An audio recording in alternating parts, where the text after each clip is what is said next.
Esta es la evidencia de actividad libre de informática bimestre 2, grado 11º para HOMEC. Hoy en día todo el mundo está hablando de la inteligencia artificial. Inteligencia artificial. Una inteligencia artificial es muy costosa. ¿Qué quiere decir con inteligencia artificial? ¿Cómo funciona las cosas? Y hace un general para intentar reducir la magnitud de esa actividad. Yes, I have. Think about API for a long time since I was in college, really. Así que como no, hemos decidido darle un poco de luz a este tema en nuestro canal. Para empezar, definamos realmente qué es inteligencia artificial. La inteligencia artificial hoy en día, cuando hablamos de este tema, nos referimos a todo lo que tenga que ver con algún sistema robótico, algún sistema creado por los humanos como un robot, pero que tenga capacidades inteligentes de poder aprender por su propia cuenta y de poder mantener una conversación como si fuera una persona humana. En otras palabras, un robot que tenga las capacidades humanas o que pueda simular tener las capacidades humanas de aprender o mantener una conversación. Como tal, el concepto de inteligencia artificial es bastante viejo con respecto a nuestra era. Ya Alan Turing, en los tiempos de la Segunda Guerra Mundial, fue el primero en realmente idear este concepto de las máquinas inteligentes que se parecen a nosotros. Para los que no sepáis, Alan Turing fue uno de los mayores científicos de la Segunda Guerra Mundial. Fue el mismísimo el que, logró derribar este código Enigma que tenían los alemanes para encriptar sus mensajes de guerra, y gracias a él Inglaterra ganó bastante más fácilmente la guerra. Pero eso no fue lo único que él hizo. Hizo varios experimentos mentales para que pudiéramos demostrar ciertas características de las matemáticas. La conocidísima máquina de Turing, que es una máquina imaginaria que tiene una cinta separada por espacios donde puedes poner símbolos, unos y ceros. La máquina tiene un tintero que puede borrar, escribir o añadir nuevos símbolos a la cinta dependiendo de las instrucciones que se le den. Instrucciones que están almacenadas en la base de datos de la máquina y que las tiene que dar una persona. El experimento básico de la máquina de Turing es que esta máquina, no importa que sea una máquina tan sencilla, que siempre que le des unas instrucciones va a poder seguir esas instrucciones a la perfección, y así cualquier operación matemática, por complicada que parezca, puede ser resuelta con una máquina tan simple. Hay muchos vídeos en internet explicando las invenciones de Turing, ir a veros los de Quantum Fracture. Además de ser una invención geniosa y de probar varias cuestiones matemáticas muy importantes de la época, la máquina de Turing es literalmente el modelo a seguir que tienen todas las máquinas como los ordenadores de hoy en día. Ellos simplemente pueden leer la información que se les da por medio de unas instrucciones, modificar esa información y así funcionar a grandes rasgos. Se consideran a los ordenadores, a los móviles y a todos los aparatos que tienen que ver con la inteligencia artificial como máquinas de Turing. Lo mejor de todo es que Turing sabía esto sin ni siquiera los ordenadores haber sido creados propiamente en ese tiempo. Pero ideó un test para que cuando los ordenadores fueran creados nosotros pudiéramos saber hasta qué punto los ordenadores eran lo suficientemente listos para compararse con nosotros. Este test, como no, se le llamó el test de Turing. Y bueno, es una serie de preguntas que se le hace a la inteligencia artificial, a ciertos ordenadores, y dependiendo de cómo responda podemos determinar si es un robot o un humano. Y cuando vemos que responde exactamente como respondería un humano y no hay diferencia entre las respuestas que un humano daría a las que daría un robot, podemos llegar al punto de que los robots han logrado desarrollarse hasta el punto de poder compararse con la mente humana. Si bien Turing era un genio, fue un genio demasiado adelantado a su tiempo, ya que él no fue el que inventó la inteligencia artificial como tal, más bien sería en la conferencia de Dartmouth en 1956. El científico John McCarthy, encabezando un grupo de otros científicos y matemáticos, se reunieron en Dartmouth discutiendo serios temas acerca de la inteligencia artificial, hasta que propusieron el campo de la inteligencia artificial como un tema de investigación prioritario. Entre otras cosas, fue el precedente que se hizo para desarrollar ciertos ordenadores que se les podían enseñar ciertas estrategias para, por ejemplo, juegos de mesas o hablar la lengua inglesa. todo siguiendo el modelo original de Turing de la máquina que le puedes dar instrucciones para que las cumpla. Pronto las máquinas irían desarrollándose a través de las décadas de los 60, 70, 80 y 90, cada vez y cada generación tras generación convirtiéndose más y más poderosas, gracias a los constantes desarrollos y ampliaciones de memoria que le daban sus creadores. Un hecho histórico que no podemos saltarnos fue la creación del engine de ajedrez Deep Blue, que acabaría derrotando al mejor jugador de la historia hasta aquel tiempo, Garry Kasparov, leyenda del ajedrez que aún vive hasta el día de hoy. Todo esto es posible a todos los inputs y las condiciones en las instrucciones que le puedes poner a las máquinas. Continuando el ejemplo de Deep Blue, básicamente lo que se hace es que se le da, con cada movimiento que hace de ajedrez, se le hace una serie de preguntas a la máquina. Se le pregunta si está perdiendo material en la jugada, si está perdiendo posición en la jugada o si está ganando material o posición en la jugada. Y dependiendo de las respuestas que la máquina haga evaluando su propia situación, toma la decisión más conveniente, la que más le convenga al lado que esté participando en el ajedrez y la que menos le convenga al oponente.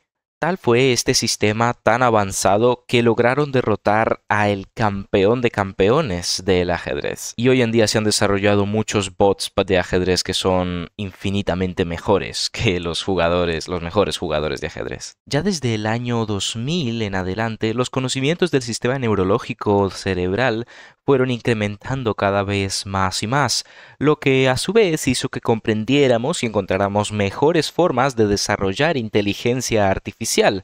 Una vez que conocimos cómo nuestro cerebro podía aprender, ya pudimos inventar nuevas formas de enseñar a estas máquinas a aprender como nosotros. Pronto se añadirían nuevas habilidades para la inteligencia artificial, como por ejemplo el reconocimiento de objetos a simple vista, por medio de la red neuronal convolucional y la red neuronal recurrente. Formas que hemos inventado para que las máquinas puedan, a partir de una imagen que esté en un ordenador, o sea, compuesta de píxeles, analizar la imagen y de ahí, con la información que tienen guardada en la base de datos, deducir de qué se trata la imagen, qué es lo que están viendo en la imagen. Una habilidad que para nosotros es bastante sencilla, pero para que un robot pueda reconocerla es algo mucho más complicado. También se añade el sistema de aprendizaje automático y el aprendizaje profundo. Ambas son formas de la IA de aprender nuevas cosas tal como nosotros podemos. Todo esto a partir de las bases de datos que tienen almacenadas. Permite a la inteligencia artificial realizar decisiones por su propia cuenta, sin la necesidad de depender de un supervisor humano. Esto también se aplica para nuestro ejemplo del ajedrez, ya que no solo tiene que mirar la posición que sea más beneficiosa para la IA, sino que también puede tomar la decisión en qué movimiento le conviene más, sin realmente tener que hacer estrictamente caso a los parámetros que le habríamos configurado. Ya para finalizar con la historia de la inteligencia artificial, recién en 2022 se incorporó ChatGPT, que más o menos es la cúspide del conocimiento de la inteligencia artificial que tenemos hasta hoy en día, que como la mayoría de personas ya sabe, es este chatbot que sabe tanto. ChatGPT ha demostrado que la inteligencia artificial puede ser infinitamente mejor que las propias personas humanas para hacer ciertos trabajos determinados, como por ejemplo elaborar un ensayo o jugar ajedrez, entre otras cosas. O por ejemplo realizar obras de arte, que hoy en día la inteligencia artificial está dejando a todos los viejos artistas de pincel sin trabajo. Pero exactamente cómo es que un bot que es construido por una persona puede llegar a tener la capacidad de aprender. ¿Y cómo es todo esto que están diciendo que los bots pueden llegar a tener conciencia y que podríamos acabar en un mundo como el de Terminator? Bueno, la respuesta es fácil y sencilla. No lo sabemos. Ni siquiera los propios constructores y desarrolladores de estas máquinas tienen una respuesta concreta. Primero que todo es confidencial, ya que estos bots cuestan mucho y mucho dinero para realizarse. Así que cualquier cosa que no sepamos hoy en día probablemente está clasificada. De todas formas, tampoco hay una buena respuesta con lo que ya sabemos. Resulta que nuestro cerebro, por ejemplo, trabaja con neuronas. Una neurona, por ejemplo, pues se trata de expandir un sentimiento o una señal, un neurotransmisor, al resto de neuronas y por ahí se propaga el impulso nervioso por todo el cerebro, que nos hace comprender o entender ciertas cosas. La neurona en sí no ha entendido el concepto. La neurona es una célula, es un ser simple. La neurona no puede pensar por su propia cuenta, pero todas las neuronas en conjunto sí. Aún no entendemos cómo funciona el cerebro, no entendemos cómo es que logramos entender las cosas y cómo es que el entendimiento o la conciencia son una cosa física o algo intrínseco y subjetivo que tenemos solo los humanos. Algo similar ocurre con los bots. Resulta que los bots, si bien no tienen neuronas, pues lo hace aún más difícil de comprender. Resulta que los bots son entrenados. Los bots realmente, vamos a empezar a hablar de algoritmos más bien. El desarrollador puede desarrollar ciertos algoritmos que son muy malos haciendo el trabajo que él les ha propuesto. Por ejemplo, el de sugerir vídeos de YouTube a los usuarios para que ellos pues sigan más tiempo en el ordenador. Como son tan malos, pues hay algunos que tienen más suerte y hay otros que tienen, bueno, más mala suerte. Los de mejor suerte son producidos en masa y los de mala suerte son reciclados. Una vez con la nueva generación de bots se les somete otra vez a el test, que es un test de millones de preguntas dependiendo de la materia que queramos enseñar a los bots. Y ahí habrán algunos bots que tengan mejor suerte, otros que tengan menor, y repitiendo este ciclo una y otra vez, vamos a llegar a una generación de algoritmos que ya no tenga solo suerte, sino que por alguna razón es buena haciendo su trabajo. Es algo así como un proceso de selección natural. De esta forma podemos entrenar a los algoritmos para que sean muy buenos para hacer los trabajos que les dediquemos. Siguiendo el ejemplo de sugerir vídeos de YouTube, habrá algún algoritmo que sea el que está encargado de sugerir vídeos de YouTube a los usuarios configurando en la lista de base de datos que tengan. Por eso es que el historial que tú dejas en YouTube o los gustos que tú tengas son tan importantes para las empresas. Mientras más información obtengan de ti, mejores sofisticados van a estar los tests que le pongan a los robots y mejores bots van a tener para poder sugerirte mejores opciones de vídeos de YouTube o de compras, etc. Pero absolutamente nadie realmente sabe cómo es que los algoritmos aprendieron a hacer el trabajo de un algoritmo. Y bien, ya conocemos el presente, conocemos el pasado. ¿Qué va a pasar entonces con el futuro? Mucha gente está diciendo que el escenario de Terminator, donde Skynet se rebela contra la humanidad y la intenta destruir, es hacia donde vamos. Y no estarían muy equivocados, la verdad es que hay bastantes probabilidades de que esto ocurra si seguimos el curso que tenemos. Llegará un punto que la inteligencia artificial logrará aprender completamente por su propia cuenta. Al aprender por su propia cuenta sin necesidad de desarrolladores humanos, poco a poco se irá desarrollando más rápido que nuestro entendimiento. Nos podrá sobrepasar en entendimiento y en inteligencia por mucho. Y de esta forma llegará a funcionar y a aprender cosas que nosotros ni siquiera podríamos imaginarnos en comprender. ¿Es esto bueno? No. ¿Es esto malo?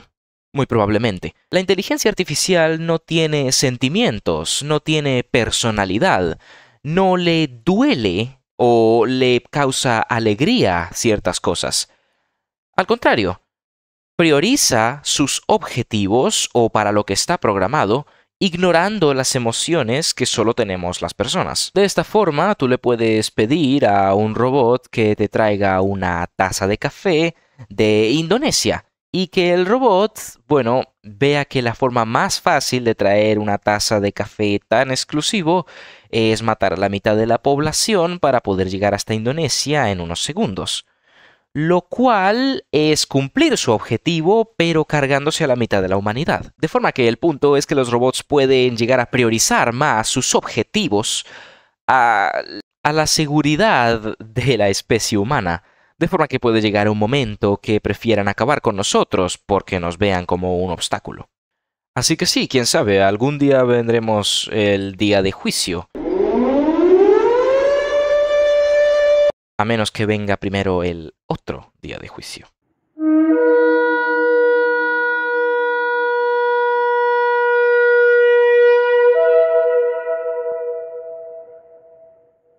Bueno, este es el final del vídeo. Espero que os haya gustado y que habéis podido aprender algo más acerca de este tema. Nos vemos en Judgment Day.